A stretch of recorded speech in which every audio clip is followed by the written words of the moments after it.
Question देखिए 13 number कह रहा है समद्विबाहु त्रिभुज ए बी सी में आधार ए बी को दोनों तरफ P और Q बिंदु तक बढ़ाया गया है इस प्रकार कि AP गुना बी क्यू AP गुना में बी क्यू बराबर AC का स्क्वायर। तो सिद्ध करना है कि त्रिभुज ACP समरूप होगा त्रिभुज BQC के। चलिए लिखते हैं इसको, पहले दिया क्या है।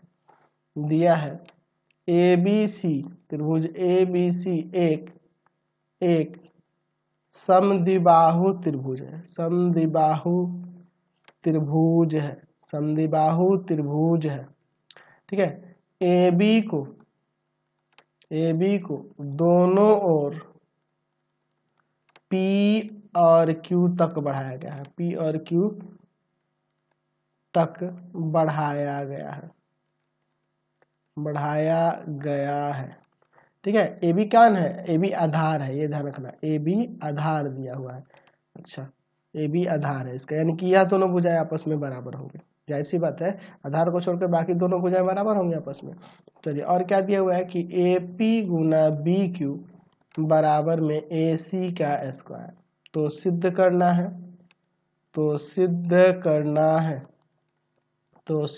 है त्रिभुज ए सी पी जो होगा ना समरूप होगा त्रिभुज बी क्यू सी के। चलिए अब इसका हम लोग यहाँ पे प्रमाण देखते हैं। अच्छा, अगर यहाँ पे देखें कि ए बी समद्विबाहु त्रिभुज है तो यहाँ पे हम लोग लिख सकते हैं ना, ए सी जो होगा यह ए सी इस बी सी के बराबर होगा। क्यों? क्योंकि त्रिभुज ए बी सी एक समद्विबाहु त्रिभुज है। समद्विबाहु त्रिभुज है, इसलिए यह बराबर हो जाएगा। समद्विबाहु त्रिभुज है, हो जाएगा। अच्छा, हमारे पास दिया है ए पी गुना में बी क्यू बराबर में ए सी स्क्वायर, यह दिया है। अच्छा, मैं ए सी स्क्वायर को ए सी गुना ए सी नहीं लिख सकता हूँ, यानी कि ए पी गुना में बी क्यू बराबर में ए सी गुना ए सी। ठीक है। ए पी गुना में बी क्यू बराबर में ए सी और गुना में ए सी को हटाकर एक बी सी भी तो लिख सकते ना, बिल्कुल लिख सकते हैं, क्योंकि ए सी बी सी के बराबर है। ठीक है। चलिए अब एक काम करते हैं, मैं एक इस बी सी को इधर लाता हूँ। तो ए पी बटा में बी सी बराबर में हो जाएगा ए सी और बटा में यह बी क्यू। ध्यान से देखो, ए पी और बटा में बी सी और ए सी बटा में बी क्यू। तो देख रहे हैं इस त्रिभुज में इस और इस भुजा के अनुपात बराबर हो रहे हैं। ठीक है।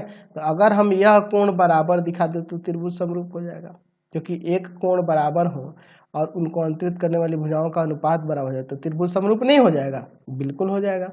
चलिए, तो यहाँ पे मैं देखता हूँ कि एंगल सी ए बी बराबर होगा किसके? यह सी ए बी जो है, यहाँ देख रहे हो ना, यह सी ए बी जो है बराबर होगा एंगल सी ए बी जो है बराबर हो जाएगा सी बी ए के। देख लो, सी ए बी यानी यह वाला कोण इस कोण के बराबर होगा ना जी, सी बी ए के। कैसे? क्योंकि त्रिभुज ए बी सी समद्विबाहु है ना, तो दो कोण बराबर होते हैं।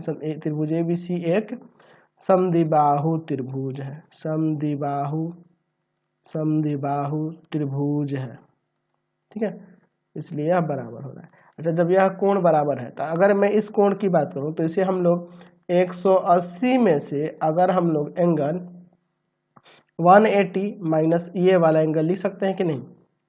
एंगल 180 माइनस एंगल आपका हो जाएगा यह वाला, इसका नाम क्या दे सकते हैं? तो पी ए सी। और इसको चाहे तो इसको 180 minus angle C B Q लिख सकते हैं ना। देखिए, अगर हम 180 में से इसको घटाएंगे तो यही ना आएगा, और 180 में से इस वाले को घटा दें तो यही वाला ना आएगा। यानी कि इसके जगह पे ये लिख सकते हैं, इसकी जगह पे ये, दोनों तरफ 180 हटा दो और माइनस हट जाएगा फिर, यानी कि minus angle P A C minus में से हटा ही देते हैं। चलिए, यानी कि एंगल पी ए सी बराबर हो जाएगा angle C B Q. P A C C B Q के बराबर हो गया, पी ए सी, यह वाला कोण यह कोण के बराबर, और यहाँ अनुपात भी यह बराबर हो रहा है, देख लो ए पी बटा में बी सी, और यहाँ पर ए सी बटा में बी क्यू।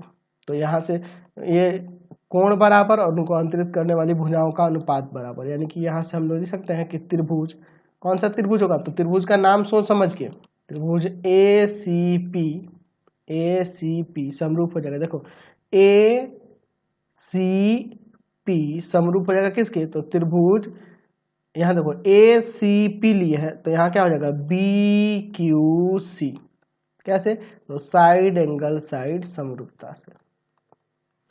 तो ये सोच समझ के आपको नाम लिखना है, ऐसे तो आपको साबित करना था, उसी में दिया हुआ है ऊपर, ठीक है, तो ये नाम भी सोच समझ के लिखना है। देख लो ना, यहीं से पकड़ो ना, ए सी पी लिए है, देखो इसमें यहाँ पे नाम देखो ए सी पी लिए है, बीच में सी दे दिया।